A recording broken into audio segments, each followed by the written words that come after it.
so let me start from, I understand you have been here for quite a while, maybe a few decades. Yeah, so, actually we moved to Ottawa in June 1990. That's when we moved from Vancouver. We were actually in, after I finished my degree in Vancouver, then we moved to Ottawa. Okay. Yeah. So, reflecting on your journey so far, what were the initial challenges that you faced as a Nigerian immigrant doctor, navigating the Canadian healthcare system? Well, the challenges and the triumphs. Yeah, the doctorate I have is in metallurgical engineering. Okay. But I didn't have doctorate when I arrived in Ottawa. I was at UBC to do my doctorate degree. We actually came to Canada in 1985. So we started our journey in Vancouver. So after my degree in 1989, I had to move ahead of my family to come here and look for accommodation. One thing I did not mention here is that we had 4 children when we moved to Ottawa. We had 2 when we moved from Nigeria to Vancouver, and we were blessed with 2 additional children while we were both students. Okay, so if we look at the journey with respect to being an immigrant, we are blessed because I am fortunate that both of us really work very hard together. And perhaps what prepared us for Ottawa happened in Vancouver, because we were fortunate that any community we have found ourselves, we connect with the people there. We have Nigerians that we never met before that actually was helpful in settling us when we were in Vancouver. One thing perhaps that is extremely important is we should never underestimate how connecting with the community, what effect it can have on you. Because I still remember before we left Nigeria, I was already working in the university in Nigeria. When we arrived in Vancouver, and the student union there, they already have a community. They know that we were coming. So I believe from our understanding, the foreign student associate told the Nigerian community there that Nigerians are coming, and before we arrived, the people we never met, who are Nigerians like us, had opened their door for us. So that is important, because you never know how your situation can be met, even when you don't know. So there is you might want to say a few things with respect to your journey, because as a wife, a mother, and all the things involved in moving from your country to another one. So, go ahead, ma'am. Yes, like my husband said, it was. We were very lucky that we met family, just a family with 2 children at that time too, who were able to give us a living place for 3 weeks before we were able in Vancouver, before we were able to stand on our feet. And then the community is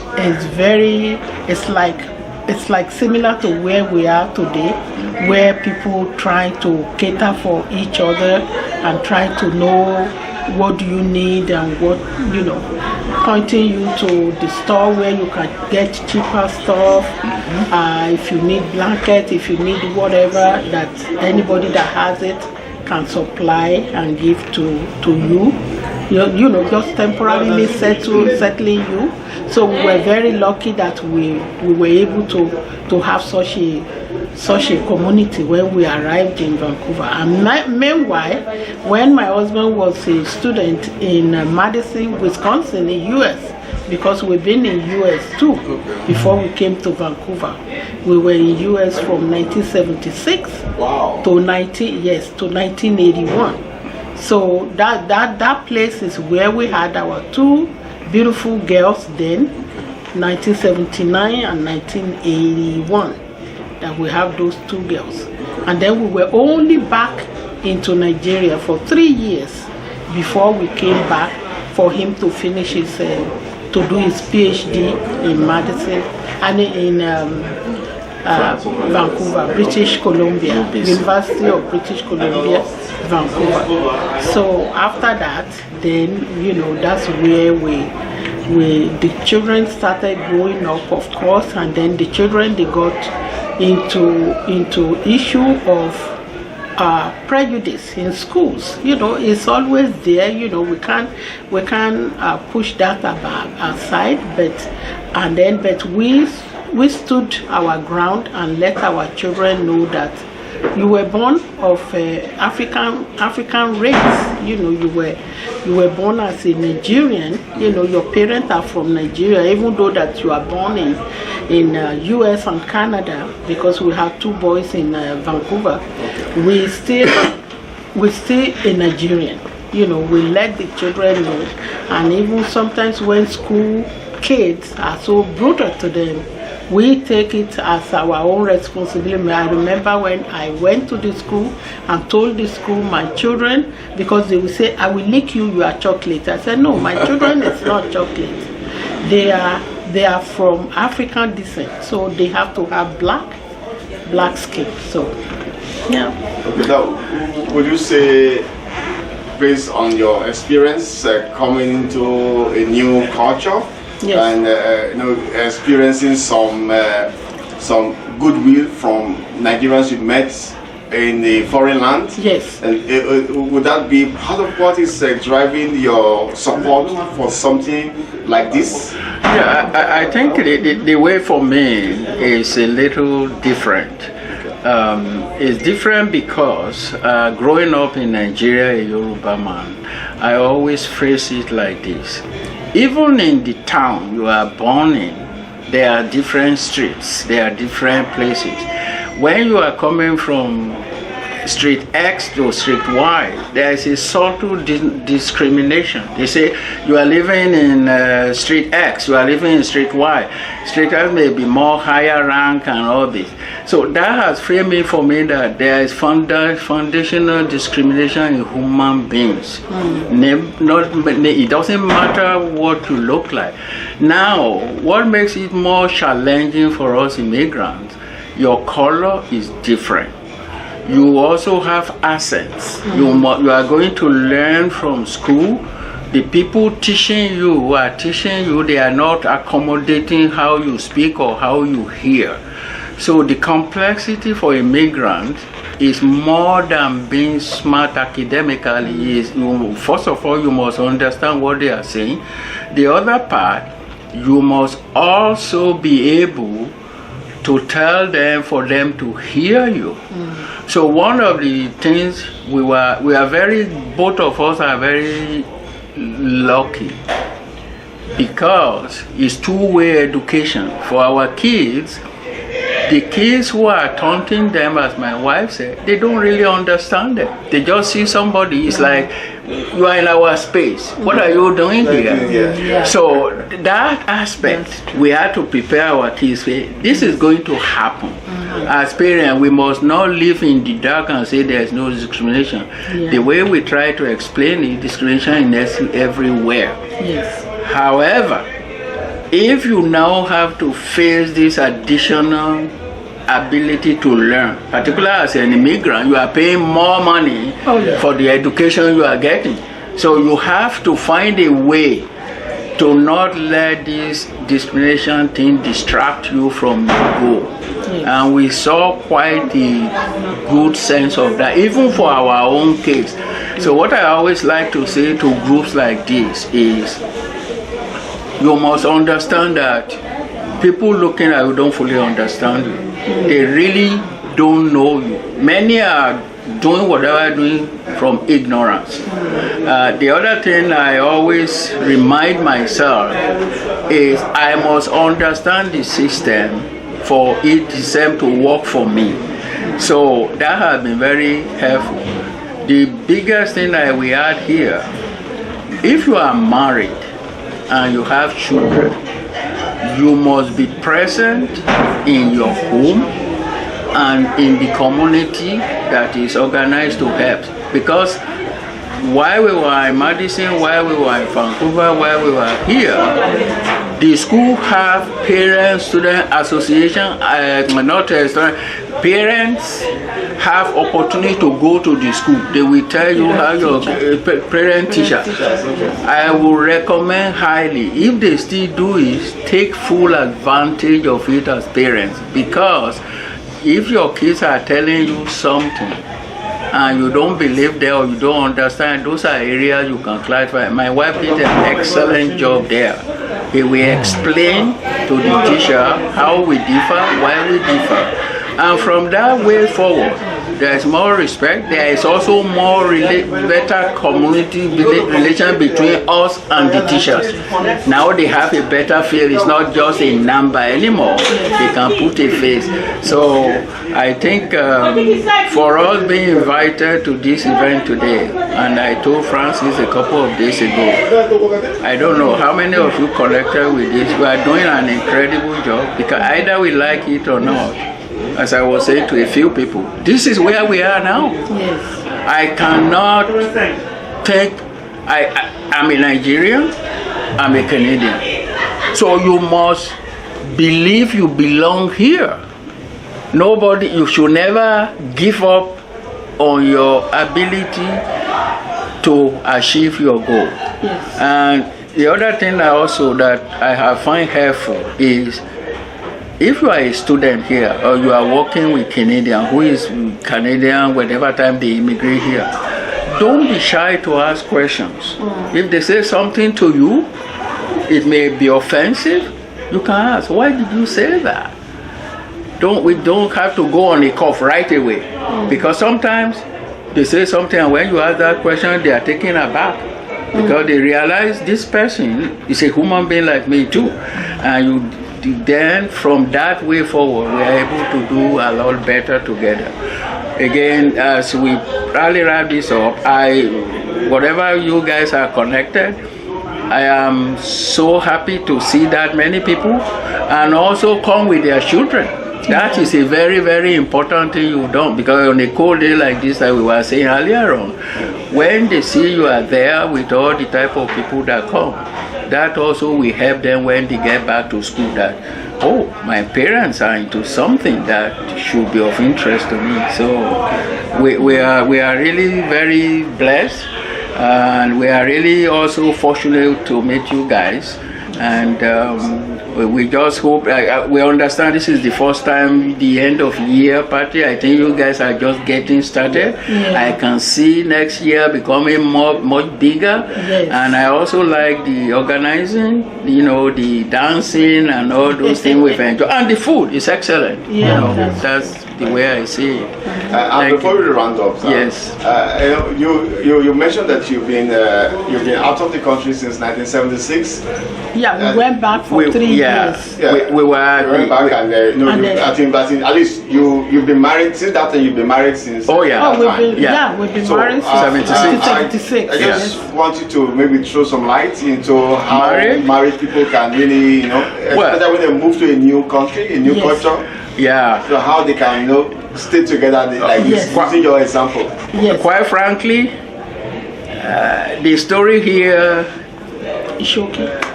is a good story that you meet somebody and you say, I'm marrying you, and we got married, and we were fortunate that the deep desire we have for each other had never waned, despite all the places we go to.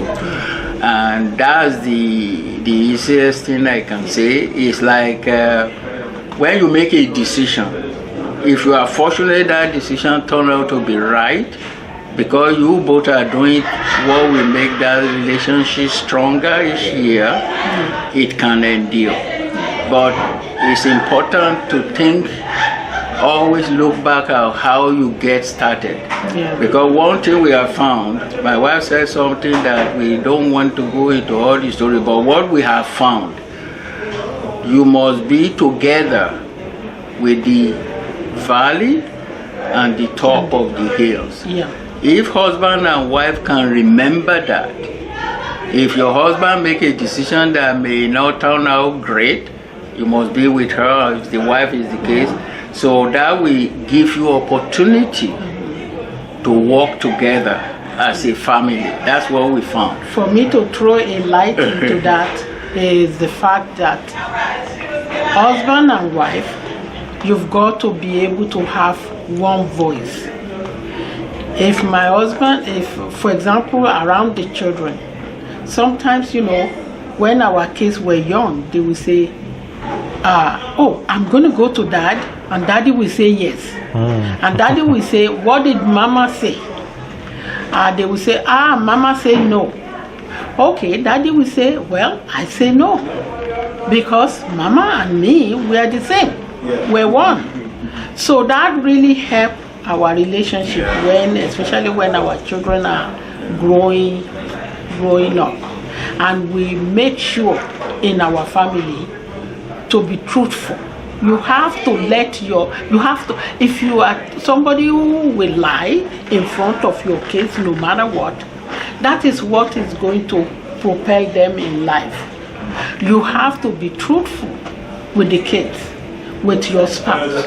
If my husband says, for example, if we do have arguments, if my husband says, I'm not happy with what happened, I have to be able to explain to him why whatever happened, why he's not happy, and then vice versa. And we come together in agreement. And that agreement, the children, they can see it in us. That, my mom and dad, and then they love each other. For all these years, we are lovers of each other. That's why, if my husband is gone to the store, I'm not afraid. Yeah. I'm not thinking that he has gone somewhere else. And that is trust. Exactly, yeah. The trust is there. If I'm gone somewhere, he will not be home and say, hey, where's she? I think so we have that trust, we have that bond between us. How many years now been married? 40, we celebrated our 45, was it last year? 46. Yeah. I think So this year is actually 48. Yeah. That's awesome. Yes. I just did my 15 years. Congratulations. It will happen. It will happen. Yes. Are you married? Yes. Yeah. Okay. Yeah, it will happen. I think there is one thing I wanted to add to the dynamics now. There's so much distraction for your kids now, if you have younger kids. Yes. So that we didn't have much of that. It's only TV or play game. Today, I don't know how you guys are doing it. You are going to work harder. Yes. From the point of view, if your kids see you on internet or phone all the time, it's going to be hard for you to say, don't do it, go and do your work. Yeah. And I can empathize with people with younger kids or older kids. So the key thing is how you are going to work to take full advantage of this gizmo, at the same time to see how you can have family time really together. So to me, that's important, and it's a tough job for parenting today. Yes. Internet is a big problem. Yeah, yes, it is. It is. Especially a lot of the things the kids do, you go internet to get information. Yeah. So it's really, you don't go there to do something wrong, but there's distraction when you get there. And then from there too, children can easily get into trouble. Oh yeah, even adults get in trouble easily. True. That's true. Yeah. Thank you so much. No problem. Sharing this time with us. Yeah. We really appreciate it. Yeah. And I'm hopeful that a lot of families will also benefit when they read about your story. Thank you. Yeah, because what we really want is to see how people who have with your experience can pass some message across to other Africans in diaspora. Yeah. Because living home and coming to a new culture, there is a culture shock. Yes. And having to integrate is also an issue. So your experience can really help a lot of us. Yeah. A lot of things we are learning from you younger people too. You may not believe it, you know. It's one of those. So much. Thank you. Thank you. Very nice, thank you. Merry Christmas. Merry Christmas, happy holidays. Thank you. Please. So During your 70th birthday, yes. I was there, and the way you dance, I felt it's a thing that must continue. Okay. I want you to tell us how it starts Yes. and what's the reason it is, because that primitive value Yes. is a thing we want to carry from here to the future generation. Yes. Okay. Thank you, ma'am. The cultural dance that my brother mentioned, I have been doing that even when I was in elementary school in Nigeria. So it's been something that has been part of me that I enjoy doing when I was young. And then when I got to North America here, when I have basically got to Ottawa here, I started through the group of Chopin Yoruba that we belong to. I started teaching the ladies how to dance to the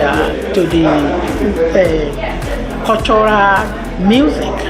And then the one that Brother Francis was testified to, it was on my birthday this year.